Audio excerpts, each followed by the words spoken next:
I am not an AI expert, so don't throw things at me. Getting those systems that are already touching and controlling, because they're control systems, our systems in our classrooms and our lecture halls, and saying, good morning, Lisle. You got 3 problems over here on the West Hall. So you want Hal? Yeah. I'm sorry, Dave. I'm afraid I can't do that. Right? It's not where we think it is. We keep having a mental formation of HAL, which is AGI, and not realizing that when Cisco and QSC and all these guys and Biamp are talking about AI, it's really like advanced machine learning. So here's a ton of data coming to you, a ton of signal streams, camera control data, whatever. Let me, with my million hands, just really pull all this into a sensible thing quickly. It's not HAL. Shut your mouth, wimp cake! Hey, don't sass back at me. Taking a look into the AV cloud, Biamp gets certifiable, and how much AI is actually getting used in the workplace. All that and more next on AV Week. This is AV Week, episode 689, recorded Friday, November 1st, 2024. Bad AI. This is AV Week, your weekly wrap-up of audio-visual news and information. My name is Tim Albright. I am your host. With us to discuss that news and information, first and foremost, from the swamps of New Jersey, Bill O'Donnell and Rutgers. How are you, sir? I am, first and foremost, I am the creamy Oreo center of New Jersey. We are the spot where everyone wants to be. So how dare you? Secondly, I'm doing great.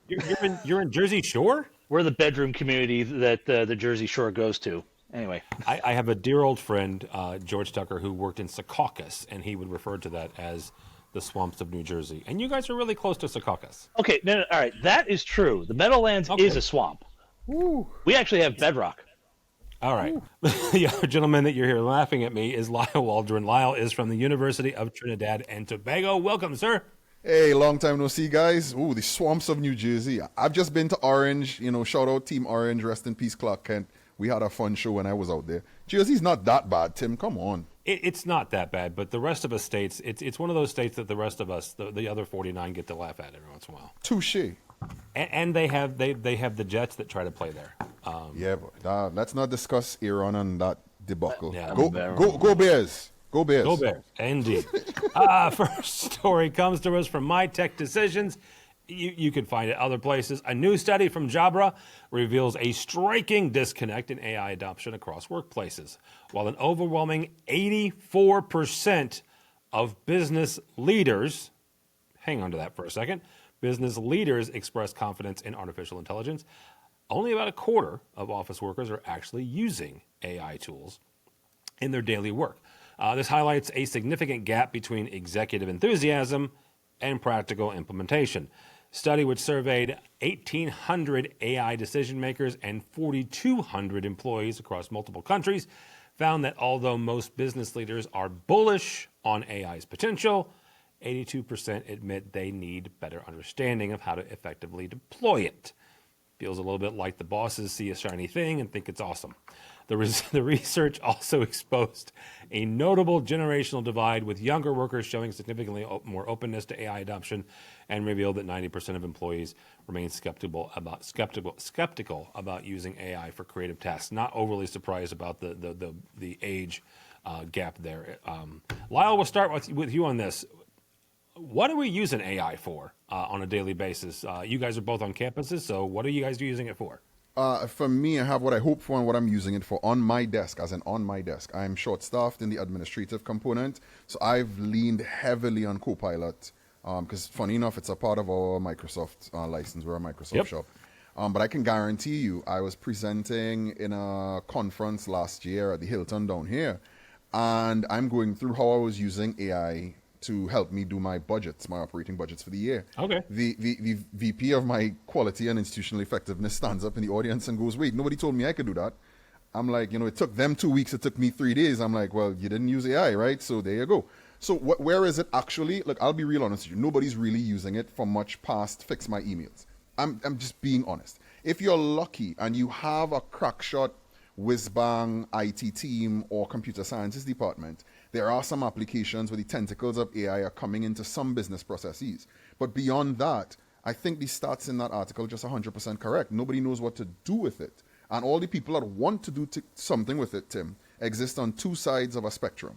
You have the younger people and people like myself that are just trapped in an old person's body who want to use AI to make their lives a little bit easier. But then you have an executive class, 84%, that's a huge number, that somehow have magically convinced themselves, because this boils down to money, that there is an ability for AI to reduce their staffing budgets. This is what it boils down to. This is why they're so bullish about it. They're not going to say that because it's a bad look when you come out, in a report or on TV, you're on Squawk Box and you say, well, I expect AI to kill half the jobs in my company. That's not a good look, right? But I think realistically speaking, what are we using it for? I want to use it to do some help desk filtering. I want to use it for, some triaging of support calls when it comes in. I look forward to the day when it can. Beyond those things, I'm not sure I'm going to get an AI bot that's going to design my classroom for me on a budget. That's still a Lisle thing. That's still Lisle working with somebody up in Sudi, or Lisle, chiming in somewhere in Florida. It's not yet been a co-pilot that's going to do it for you and figure out your product selection. Bill? So that's the fun bit, is that just this past week, Cisco Web had their Web X1 conference. And in it, they suddenly went, oh, hey, we also came up with our own workspace designer tool, and which I found really funny, only because for, say, a room that was about 20 to 30 feet long, they suddenly said, oh, you're going to need this many IP microphones and this and that. And I'm going, sure, no problem. No. So it was a bad AI then. Listen, it's their way to maximize. You need this many products, you need this much camera, and I understand that. Hang on, I understand that, but what I'm getting at here, and a little bit what Lisle was saying, is there's AI, certainly, right? And we all know that AI hallucinates. Yeah. So was their example hallucination, or was it really in other words, does Cisco really think you need 20 microphones for a 20-foot room? No, although they will say that if you have a 40-foot room, they're going to say you need to have at least eight of their table mic array units for proper coverage, and even then it's marginal. And I'm going, not so much. But strangely enough, their new IP ceiling mic, oh, you only need 2. And I'm like, isn't this the same mic that's put on the table? But it could be a certain amount of elements or virtual elements. I'm not gonna go off the top there. Well, yeah, it's a positioning item, I'm sure. Yeah. The other part of it was that they had talked, and Lyle's right about this. The next thing they were working up was, how do we do triage for folks calling in? Like, they literally showed like a triage assistant that you could set up within about 10 to 15 minutes or so. And as long as you set up the guardrails correct, I could call in and say, hey, to the doctor's office and say, hey, I wanted to get the results of my blood test and everything. As long as I could verify it, oh, here you go. And if you couldn't, the system said, oh, all right, here, I need to actually direct you to a real person. But like I said, the core of that, and Lyle's dead right about this, that is to trim down the amount of folks that they need to have on staff at a call center. Bring that back for a second, and let's get back into higher ed and corporate, right? Lisle already said that he's short-staffed. Bill, I know just universities in general are short-staffed, right? Former tech manager. Yes, we've never been funded right. Let's go there. No, absolutely not, right? And with the more AV people that get sucked into IT, that's a whole different conversation. Mm-hmm. What is the value, or how do we get to the value of leveraging AI? And I'm going to pick on control systems for a second, because that's the best vehicle I've got right now. But leveraging those in some way, and I am not an AI expert, so don't throw things at me, but getting those systems that are already touching and controlling, because they're control systems, our systems in our classrooms and our lecture halls, and saying, good morning, Lisle, you got 3 problems over here on the West Hall. So you want HAL? Yeah.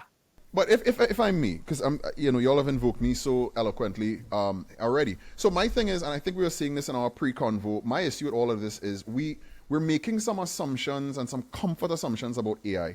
And in all fairness to us, we've seen massive progress in an extremely short piece of time.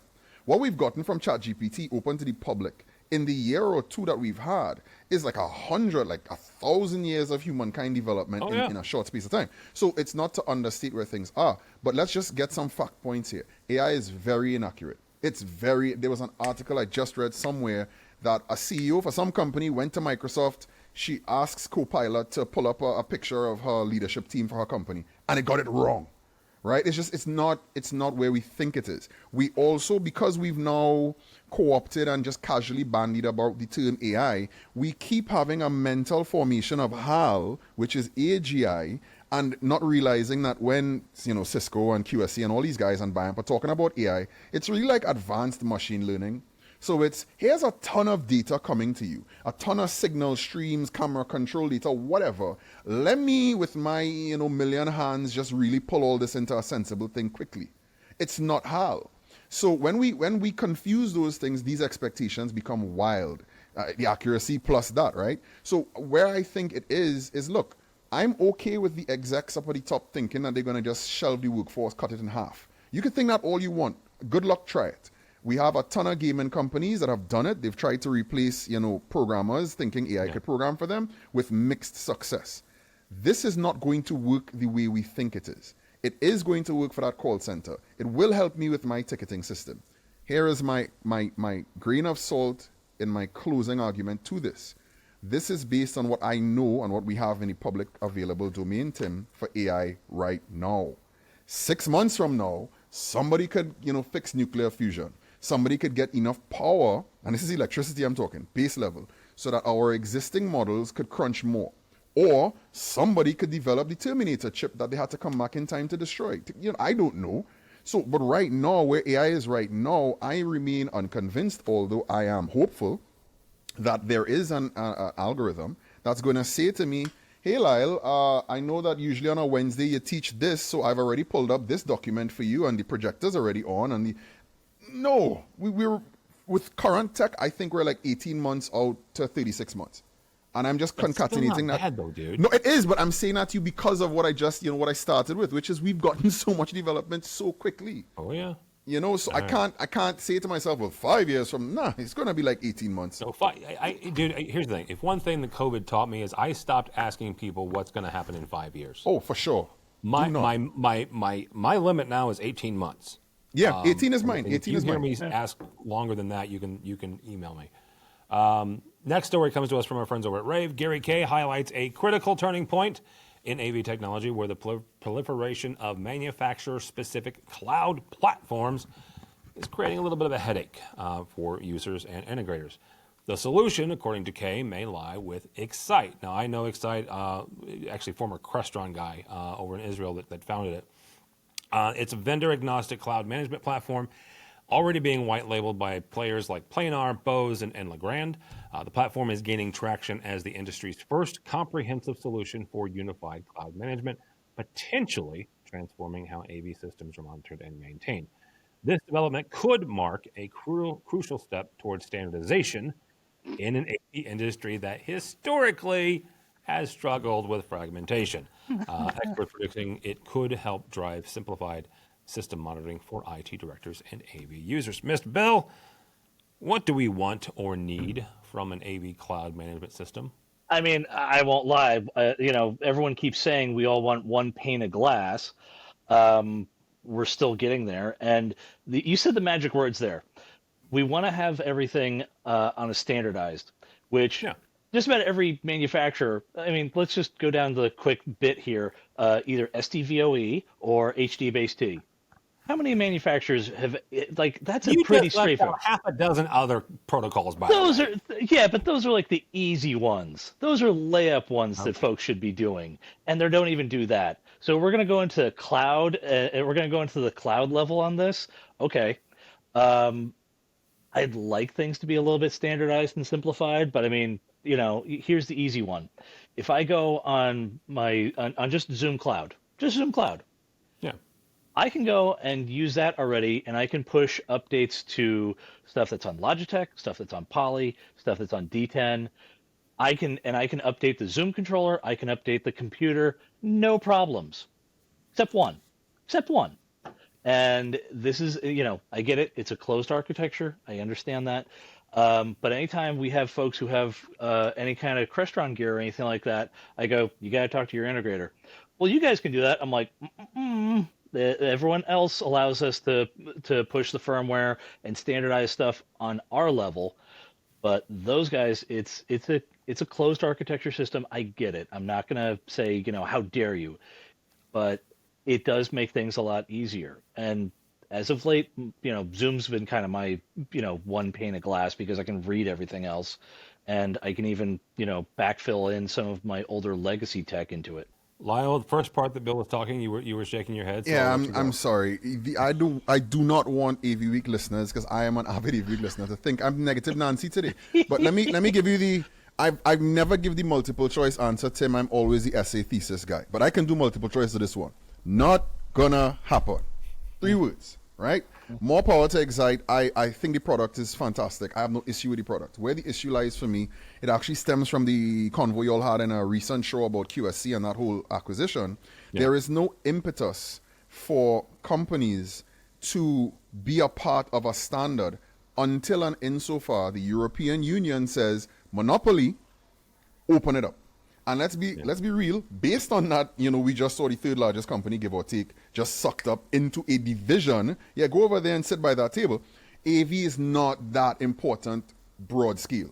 It's gorgeous, it's front facing, but we're not Microsoft, right? We're not. So I can't foresee for right now the European Union going, Crestron, Extron, you all need to play nice, get it together. I'm not seeing that, right? So in the absence of that, will this work? I'm sure it will, but will it be sustainable? I'm not sure. There's going to be a lot of reverse engineering. There's going to be a lot of support teams getting calls. Hey, I need a driver for this, or I need I need some kind of protocol to connect to that. I think it's too much. It's too unwieldy. I think it's the 10,000 foot in the air goal. I think this is what we all would want. A single pane of glass that I could look at everything. But understand what that means from an out-of-the-box thought. If we had that single pane of glass, it means I could have a AMX system to my left, an Extron to my right, and a Crestron in the middle, and I'm okay. Because those are just front-end interfaces that are already opaque to the end user. They're just touching a touchscreen, right, Tim? They're not doing anything else. System comes on, system comes off. But for me in the back end, why am I a Crestron shop? I'm a Crestron shop because I'm already tied into Fusion or XIO Cloud. I'm tied into those processors. I'm not giving that up. I don't care that this Biamp processor could do some processing for me. I need to monitor this, and I can't. So I can't see corporations that are profit-driven and market share-driven giving up market share because we want openness. I'm not seeing it. So let me ask this, because this has been. This is Tim's opinion. This we kind of got off script here. Disclaimer. This has been one of the thorns in the side of IT managers and higher ed directors for years, right? It's been 10 years since I was a tech manager, and it's longer than that. And that is the lack of standardization and the lack of interoperability. Lyle's right. Every corporation is coin operated, as a couple of dear friends of mine have said very well. And I get it, right? You have to make a profit. You have to make money. Don't misunderstand what I'm going to say. But the IT industry, long ago, standardized on communication, standardized on cabling, standardized on the pinouts of a category cable. That's something that we constantly point to, is the IT industry. Go, well, why can't AV be more like IT? Because the manufacturers, by and large, kind of prevent that sometimes, right? Now, yes, they have made inroads into interoperability by leveraging this standard or that standard, but there's still some hurdles to overcome and get to that, that euphoria, that nirvana of interoperability. Well, remember Utology. This is not new to us, Tim. So let's think of this from both pro AV for a second, and then let's look at not pro AV, right? Definite consumer stuff. We had Utology trying to do this years ago. It becomes impossible if you're trying to control somebody else's stuff. I mean, nobody's here saying to Ford and Chevrolet that their car operating system should be the same. So I want to give a lot of room to a Crestron and an Extron and say, well, yeah, part of the reason, this is not that way, it's because can AV, in a bid to be more IT-esque, adopt more formal standards? Yes. But let's look at to my recollection, my quick recollection, the one formal protocol that I'm aware of in my little AV space, Matter. How long have I waited for Matter to come into my home and fix the issue? Exactly. So if we can't get it, Tim, for Siri, Bixby, Google in my house with my plugs and my bulbs and my Yale lock on my door, and remember, I'm on an island, I'm not even in New Jersey, right? How can I realistically mandate or expect from a Tron or anybody else that they are forced to do this thing? One last point I think is really important. Okay, we're too quick and too easy to blame because of real history we have with these companies. The companies themselves for being so proprietary, right? Crestron gets the worst name out of all of it. I often think it's unfair to them, but that's a different story for a different day. I don't think I just so it's been said really quickly, Lyle. I think all of them have their own proprietary, and they're all right. I mean, for anybody who's old enough in AV, a lot of these things started because they were homebrewed. Right? It's because of IT protocols that they've been able to jump on some of these bandwagons. But that's it. I'm saying, okay, even if we want to blame Tim, the manufacturers, fine. Have we, as a consumer block, used the power of the purse to say to the Crestrons and the Extrons, we are not buying DM. We are not buying DM Lite. We're not buying some whiz-bang thing that you've come up with, other companies that I'm not aware of, QSys and whoever else. No, we've continued to buy those things, which is why they continue to R&D and fund them. Everybody complains about NVX being a proprietary protocol, but they're selling like hotcakes according to Crestron. So is there an issue, or is this us who, are taking a highbrow philosophical, listen, my middle name is open source because I have no money, Tim, but come on. DM forever. Really quickly, this is probably 10 years ago. A dear friend of the show, a dear friend of mine, Bradford Ben, worked for Harman at the time. And I gave him a hard time because they kept making products that had RGB HV. They had 15 pin, connectors. And I said, when are you going to stop putting VGA connectors on it? He goes, when customers stop asking for it. So you're right. Thank you. You are absolutely right. And if you're wondering what Matter is, go look it up. It is a home protocol that is that we're waiting on still. One day.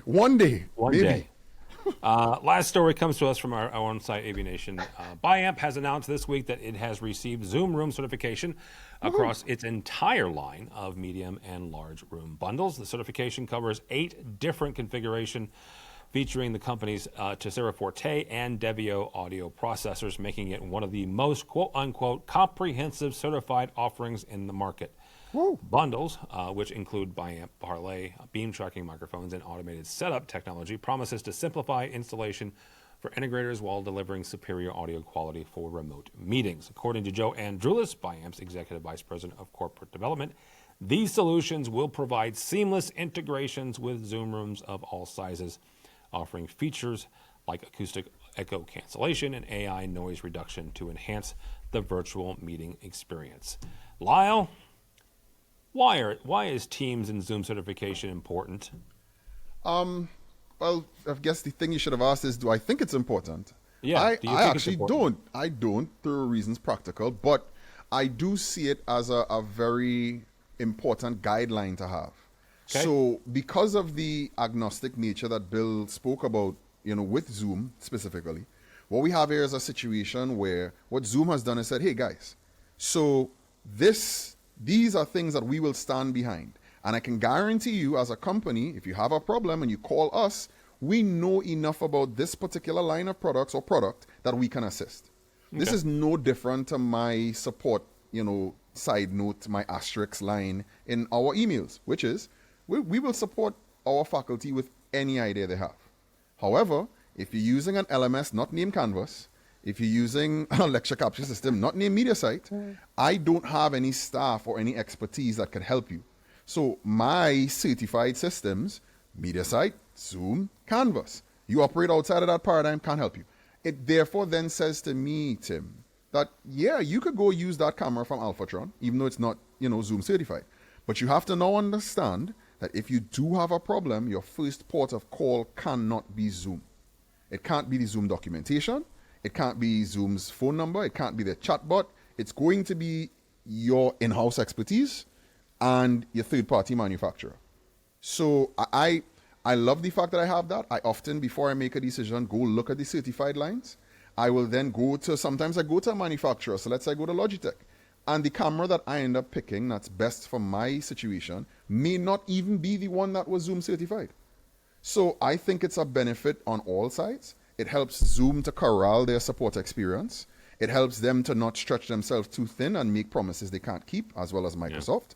Yeah. And I also think it's a boon to the manufacturers because it lets us know that y'all, at least, even though this product is not certified, we do know that y'all are familiar enough with the platform to say, okay, I'm still going to try this other guy, but if I'm having trouble, you think you could help me? And I've had a ton of that with a ton of manufacturers myself. All right. Bill, same question. Is why is it important? Well, so for example, like in our case, we actually have been putting in a bunch of Zoom rooms or Zoom Room for Windows. And Rutgers loves to be the school of yes and. In our case, we'd love to have here, we want to be able to hook up our laptop and we want to have an in-room PC. I don't design these things. I handle the private spaces. And Lyle's laughing because there's another group, my buddy Tim. Well, Lyle's laughing, and I'm giving you a weird look. So I'm trying to process it in my brain. It's okay. The reason being is that for us, it used to be, oh yeah, here we'll just get a generic USB capture to HDMI to USB capture card. Yeah. Okay. And I would go, oh yeah, sure, no problem. And then Zoom has actually kept a very specific list because if you don't, the thing will go and say, congrats, it's another camera. And if you want to, and, we're trying to simplify stuff for our faculty. We have folks who have advanced degrees in sociology and things like that. They have a ton of differential data that they want to show up. They do not really want to learn, oh, wait, I need to select this camera instead of that. They just want to hit the room PC button and go. So in that case, yes, I understand why Zoom is very for in certain cases, yes, having stuff that's specifically on that list makes, as Lyle put it, if it's on the list, then I go, okay, I have a direct realm of where I can go and say, okay, this is the known issues with this. All right, let's work around this. Whereas if you just said, hey, I went over and I got some stuff off of B&H. We just plugged it in and it's acting kind of wonky. Listen, I'll still go out and help them and everything, but I'm like, there might be, it's like... It's a disclaimer. Yeah. No, what I was just going to chime in there with Tim is, I think is it really important to understand the role of what certifications are. I actually don't find them to be that bothersome. I find them to be very useful. But I also think, for instance, I'm not the only person that has implemented Biamp for years into Zoom rooms. It's been happening. And I'll tell you specific to higher ed, because you just happen to have a higher ed panel today. The fun part about most, if not all, of Zoom and Teams certified gear is it's not actually geared towards classrooms and auditoria. It's geared towards meeting rooms and conference rooms. So fun fact, if you've had to deploy Zoom rooms in particular or Teams rooms in particular, or heck, any video conferencing platform, even if it's just a PC with, software on it, there are no certified things for them most of the time. We're using what we can with whatever coverage spreads we use, and we have to put it together and figure it out. I am still dreaming of the day I can get a sound bar that I can put into a classroom, because sound bars go under a TV at the front, but then the faculty member's back is turned. So how does this work? So do I put it on the wall at the back? None of this is geared for me anyway. So again, for me, it's a guideline. Here are things that you can use that have absolutely no problems. Great. If not, I still have to go dig through the dust and sort it through myself anyway. That'll be a good place to stop it, gentlemen. Thank you so much. Bill O'Donnell from Rutgers University. Thank you, sir. How do people connect with you? So folks can find me on LinkedIn. I am not all that much on Twitter, but you can find me there on the original OD. I'm mostly moving over to Blue Sky, and I'll be setting that up shortly. But you can definitely always ping me on LinkedIn. And you can also find Bill at your local Comic-Con. Most likely. Sitting next to my wife. She's the one doing. She's doing Power Girl right now. She's an incredible artist, just for the record. Yes. Hey, shout out to wifey. Hey. Yeah.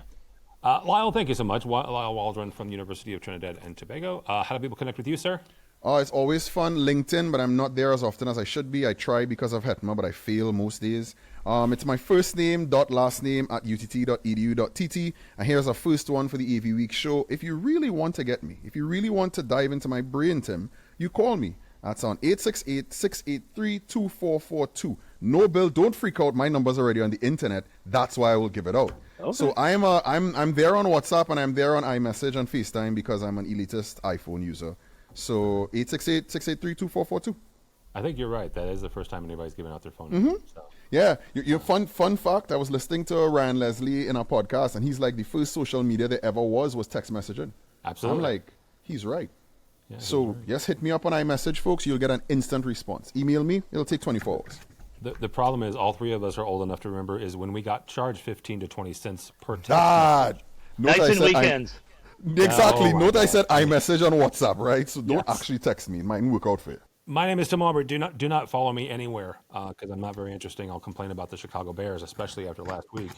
But if you would like, go by our website. You can find me. Do it. Go to LinkedIn. I'm actually writing things that have nothing to do with AV now, so you can find me on LinkedIn. But go by the website, AVNation.tv. That's AVNation.tv. You will find this program and a host of others. Kind of sort of speaking about all things NFL. We have a special coming down the pipeline with Crestron and the New York Giants. So that is coming down. This is posting Monday. So yeah, it's Tuesday, Wednesday of this week. Or Thursday. I don't remember. Whenever Mitchell puts it out there. Right now, we've got a special up with our friends over at Shure talking about hybrid space audio. So you can check those both out at the website. If you're watching this on YouTube and you're tired of looking at my big dumb face, go subscribe to the podcast wherever you get your podcasts. You just have to listen to me. And if you're listening to the podcast and wondering what Lisle and Bill look like, you can go watch them on YouTube. So either way, go the opposite direction. But yeah, go by the website, avnation.tv. That's avnation.tv. Thanks so much for listening. Thank you so much for watching. That is all the time we have for AV Week. The network for the AV industry. What are you listening to? This This is AV. This is AV Nation. This is AV Nation.